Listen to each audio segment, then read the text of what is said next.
This is perhaps the strangest part of this tightly controlled government trip.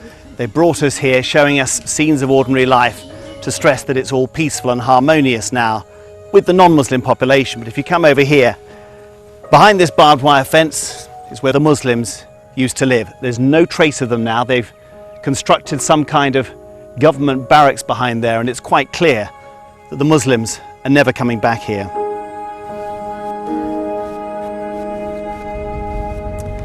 It's 2 years since I was last here in northern Rakhine state, and back then we were witnessing the burning, the destruction, the whole of that terrible military operation that drove Rohingya Muslims out of the state.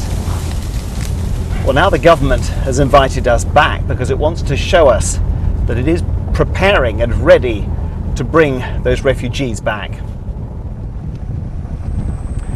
Well, we've been allowed to come right up here to the border with Bangladesh, and it's through these rusting gates that Myanmar officials say they were expecting hundreds, even thousands of Rohingya refugees to come under the latest repatriation scheme, but of course without any promises of citizenship, without any real investigation into the abuses they suffered, and most of all, without any reassurances about what kind of future they have. We know that at the moment none of the Rohingyas over there on that side of the border are willing to make this crossing.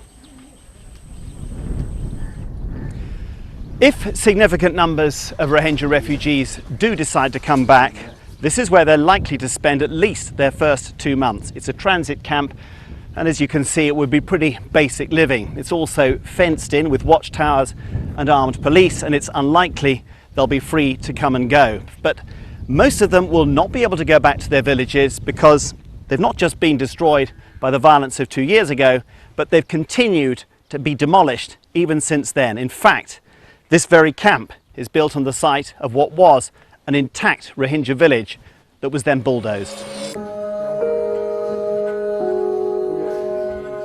Why did you destroy the village, the Muslim village that was here, to build this camp?